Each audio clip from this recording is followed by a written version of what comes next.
but that is also a reference to my own college experience, which is actually rather involved. I started college at 16 when I was technically still a senior in high school. I was actually offered to skip seventh and eighth grade, but chose to only skip seventh because I didn't want to go from being the youngest in the middle school to being the youngest in the high school 3 years in a row.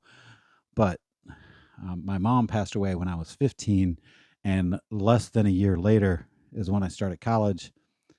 My freshman year was, like I said, also my senior year in high school. I took all my classes through a post secondary enrollment options program.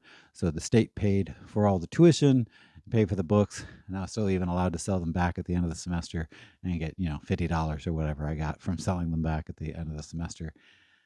The second year I went, it was my first matriculating year, and I just barely had enough to cover tuition through loans. And my next year, I was 1 credit hour short of being a junior. I see it as my junior year, but that technicality really makes a difference because this is where the story gets really complicated. I dropped out at 18, 1 credit hour short of being a junior, and I made some dumb decisions. I was heartbroken over a girl, still kind of grieving the passing of my mom, and just allowing some of my teenage friends to allow me to make some bad decisions. Essentially, I was skipping my own classes to drive a friend of mine to his, and again, dumb, but that's where I was at that moment because I just couldn't emotionally handle school, uh, and I stopped going to class the second day of classes when I was driving him to class, but I didn't know how to officially withdraw from the university the correct way.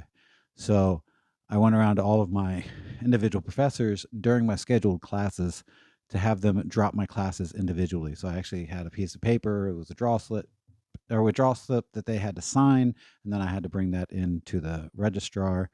And when I got to my final professor and it was the last class that I had left, he told me that I was doing it wrong. He told me that I had to officially withdraw from the university and go to the registrar's office for that. By the time I figured that out, that was the second week of classes, and I went to the registrar's office to officially withdraw. And when I did that, I told them that I stopped going to class the second day of classes. They said I needed to prove it through attendance records. None of my professors took attendance that semester. In my entire career at Miami University of taking classes, I had one professor ever take attendance. It just wasn't something that most professors did at that time. I know that it's changed in a lot of places now. Most professors do take attendance, even in college. But at the time that I was going, the basic thinking was that if you're paying for college, if you're not going to those classes, you're really just ripping yourself off. So attendance for most professors, they just didn't care whether or not you showed up because it was pretty irrelevant. But because of that, I couldn't prove that I stopped going to class the second day of classes, and Miami charged me half of the semester for uh, for that semester where I went to one day.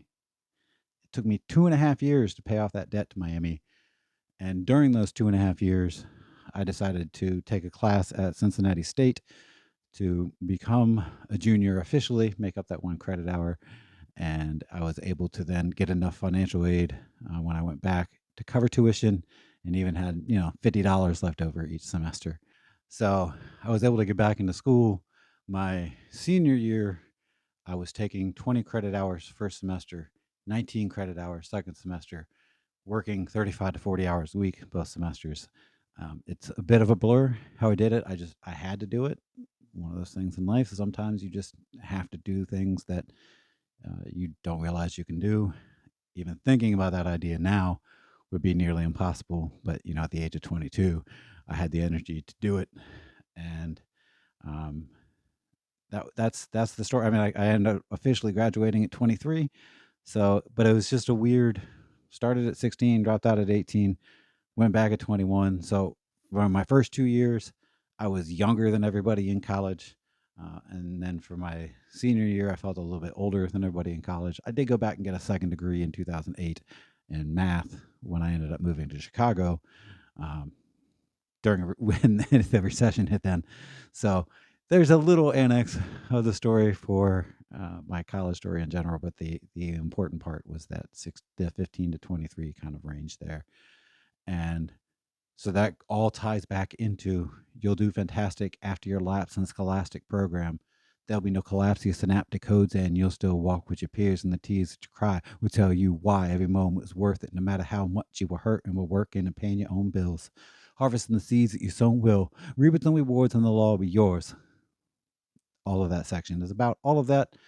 And I know other people have definitely struggled paying for college. And, um, college should be a beautiful experience. I was able to have one incredibly beautiful semester where I was just going to school. All I was doing was going to school. I got to be a college student for one semester, and I love that semester that I had. It's a great memory in my head. It's not something that I live in or dwell in. It's just part of the story, part of my story in life.